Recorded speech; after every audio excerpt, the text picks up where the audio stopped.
सारे पदों पर अनुपूरक रिजल्ट जल्द से जल्द निकल जाए। इन्हीं सब मांगों को लेकर आज हम बैठक बुलाए हैं और बैठक के माध्यम से हम तय कर लिए हैं कि आगे हम कोर्ट का रास्ता या आंदोलन दोनों करना पड़ेगा हमको, जब तक बिहार सरकार हमारी मांग को पूरा नहीं करती है। बैठक करके यही निर्णय लिए हैं कि हम लोग को जल्द से जल्द मतलब जितनी भी रिक्तियाँ हैं उतनी सारी रिक्तियों पे सप्लीमेंट्री रिजल्ट जारी किया जाए, नहीं तो फिर हम लोग आंदोलन करेंगे और उससे भी नहीं होगा तो फिर कोर्ट करेंगे। बिहार के लोग बिहार की नौकरी के लिए लालायित हो गए, बेरोजगार हो गए, बिहारी और बनाम बाहरी। आप पर पूरा भरोसा है और आप हमारी जितनी भी सीटें खाली रह गई हैं उन सभी पर सप्लीमेंट्री रिजल्ट जारी करने की कृपा करें सर। हाँ, यही हो गया कि बाहरी को नौकरी मिलेगी, अब बिहार के लोग कटोरा को लेकर भीख मांगने की नौबत उनको आ गई है। देखिए, अभी गांधी मैदान के गांधी मूर्ति के पास खड़ा हूँ। गांधी मूर्ति के पास इसलिए खड़ा हूँ कि जो बीपीएससी पास शिक्षक अभ्यर्थी है जिनका रिजल्ट नहीं जारी हुआ, TR1 का रिजल्ट जो बीपीएससी के चेयरमैन अतुल प्रसाद के द्वारा कहा गया था कि TR1 का सप्लीमेंट्री रिजल्ट जारी करेंगे और बीपीएससी 2 का भी एग्ज़ाम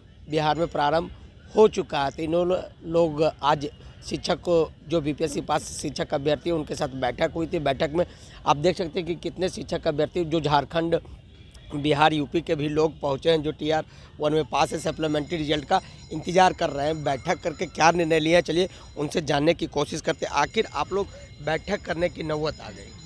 निश्चित रूप से ये बैठक नहीं है, लगातार धरना प्रदर्शन पे हम लोग बैठे, गर्दनी बाग 4 दिन धरना स्थल पर बैठे और धरना प्रदर्शन के माध्यम से हम लोग बिहार सरकार से सवाल कर रहे थे कि क्या बिहार सरकार सप्लीमेंट्री रिजल्ट देने के पक्ष में है या नहीं है। और लगातार बीपीएससी चेयरमैन भी ट्वीट कर रहे थे कि हम सप्लीमेंट्री रिजल्ट देंगे, तो जो 4700 रिजल्ट देने की बात वो कह रहे हैं, किसी भी हाल में शिक्षक अभ्यर्थियों को स्वीकार नहीं है। प्रथम फेज की बहाली में अभी तक मात्र 92,000 लोग ही ज्वाइन किए हैं, 28,000 पद रिक्त है। सारे पदों पर अनुपूरक रिजल्ट जल्द से जल्द निकल जाए। इन्हीं सब मांगों को लेकर आज हम बैठक बुलाए हैं और बैठक के माध्यम से हम तय कर लिए हैं कि आगे हम कोर्ट का रास्ता या आंदोलन दोनों करना पड़ेगा हमको, जब तक बिहार सरकार हमारी मांग को पूरा नहीं करती है। आखिर आप लोग कोर्ट का रास्ता दरवाजा खटखटाने के लिए आप लोग निकल गए, आखिर क्या ऐसी जरूरत पड़ गई जो कोर्ट का दरवाजा? जी सर, मेरा नाम आशीष मिश्रा है, मैं प्रयागराज उत्तर प्रदेश से आया हूँ सर। सर, सबसे पहले चेयरमैन साहब के लेकर हमारे पास बहुत सारा भरोसा है सर कि आप पर भरोसा है। आप जितनी भी रिक्त सीटें रह गई हैं वो सारी सीटों को सप्लीमेंट्री रिजल्ट में ऐड करेंगे सर, जितनी भी आप पर पूरा भरोसा है। लेकिन उसके पश्चात अगर आप रिक्त सीटों की संख्या जो है ऐड नहीं करते हैं सप्लीमेंट्री रिजल्ट में, तो हमारे पास जो अंतिम निर्णय रह जाएगा वो कोर्ट का रह जाएगा सर।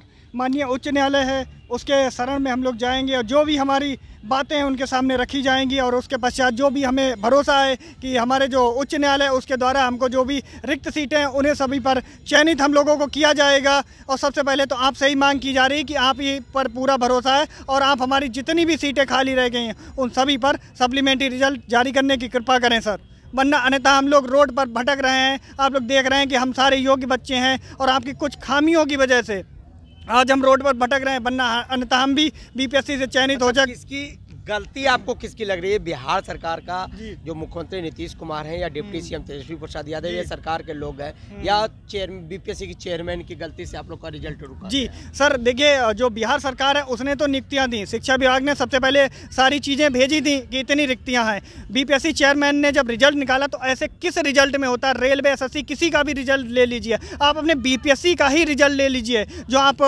SDM बनाते हैं जिस रिजल्ट से। आप बताइए सर कि आपका अगर 1,20,000 रिक्तियों पर अगर आप रिजल्ट जारी करते हैं तो कहाँ लिखा है कि 1,20,000, फिर भी आपने अपेयरिंग को मौका दिया कि 1,20,000 का रिजल्ट भी 1,20,000 ही देंगे और उसके बाद जितने भी बच्चे जो आपके अपेयरिंग में मौका दिया जो फेल हो जाएंगे उनकी रिक्तियाँ कहाँ गई सर? तो आपको अगर 1,20,000 रिजल्ट देना था तो 1.5 गुना या 2 गुना बच्चों का रिजल्ट आपको देना पड़ेगा और उससे पहले अगर आपने दिया होता तो शायद आज हम लोगों की भरपाई। जी सर, देखिए आप लोग आज बैठक के कहाँ से आए हैं, सबसे पहले ये बताइए। हम देवघर झारखंड से आए हैं। झारखंड से चलकर आए हैं। बीपीएससी आपका TR1 का रिजल्ट जो है सप्लीमेंट्री का इंतजार कर रहे थे, आप लोग लगातार आंदोलन भी कर रहे थे, तो अतुल प्रसाद चेयरमैन जो हैं बीपीएससी के, उन्होंने आश्वासन दिया था कि आप लोगों का रिजल्ट सप्लीमेंट्री हम जारी करेंगे, मगर जारी नहीं किया गया। अब TR2 का एग्ज़ाम शुरू हो चुका है, तो आप लोग आज बैठक करके क्या निर्णय लिया? बैठक करके यही निर्णय लिए हैं कि हम लोग को जल्द से जल्द मतलब जितनी भी रिक्तियाँ हैं उतनी सारी रिक्तियों पे सप्लीमेंट्री रिजल्ट जारी किया जाए, नहीं तो फिर हम लोग आंदोलन करेंगे और उससे भी नहीं होगा तो फिर कोर्ट करेंगे, कोर्ट केस करेंगे। तो कोर्ट का दरवाजा खटखटाने के लिए पहुंच बस, चुके हैं। बस। आप कहाँ से आए हैं? हम नालंदा से आए हैं सर। नालंदा बिहार से? जी बिहार से। बहुत इंतजार कर रहे थे TR1 का सप्लीमेंट्री का रिजल्ट का ना? हाँ, भरोसा तो था सर, जैसा कि उन्होंने ट्वीट के माध्यम से 25 अक्टूबर को कहा था कि कौन ट्वीट किया था? माननीय अतुल प्रसाद जी ने ही ट्वीट किया था 25 अक्टूबर को, जिसमें बीपीएससी चेयरमैन। जी उन्होंने कहा था कि जितने भी सीट TRE-1 में खाली हो जाएंगे उन्हें पूरक परिणाम से भरा जाएगा। लेकिन अब जो प्रेस कॉन्फ्रेंस के माध्यम से ये 4700-4800 के का बात निकल कर सामने आ रहा है, जिससे हम सभी अभ्यर्थियों में एक भय की स्थिति पैदा हो गई है सर। चलिए देखिए सौरभ जी, एक क्वेश्चन आपसे करेंगे। आखिर सरकार 1,70,000 की वैकेंसी निकाला है, बड़े पैमाने पर पूरे इंडिया में एक साथ 1,20,336 नियुक्तियां पत्र गांधी मैदान से बांटी गई। नहीं लग रहा कि सरकार काम कर रही थी? बिल्कुल, इस बात पर हम लोग भी बहुत खुश थे कि बिहार सरकार के जो फैसले हैं, जो शिक्षा व्यवस्था में इतने बड़े पैमाने पर नौकरी देने की बात है, बिल्कुल हम अप्रिशिएट करते हैं, बिहार सरकार को तहे दिल से धन्यवाद देते हैं।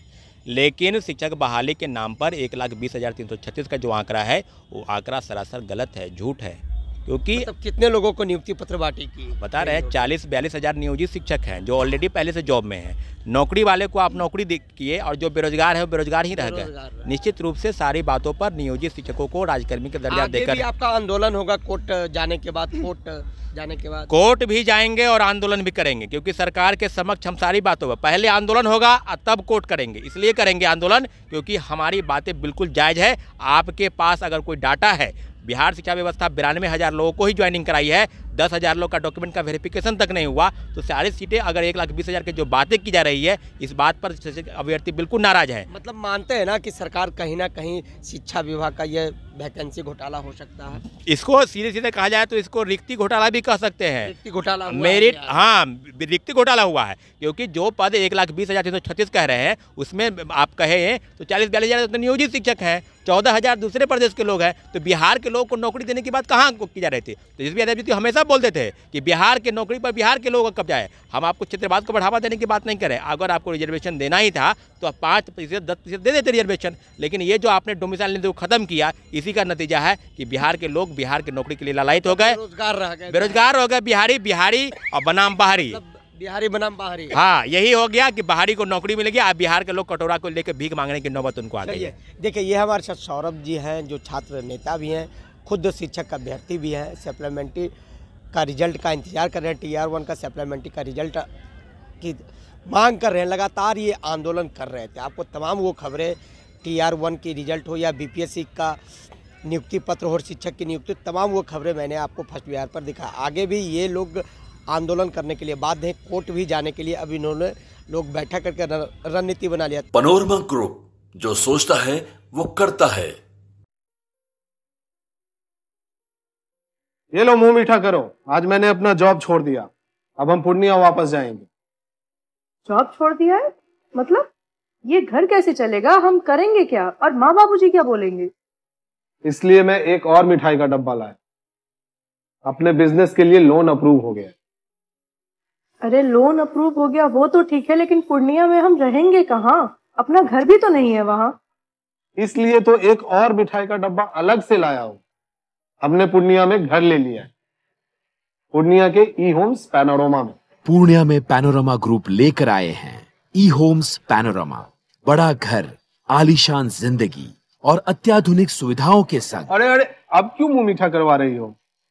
क्योंकि हम घर वापसी जो कर रहे हैं। घर वापसी की खुशी पूर्णिया में ई-होम्स पैनोरमा के संग। ई-होम्स पैनोरमा, लग्जूरियस लाइफस्टाइल रीडिफाइंड।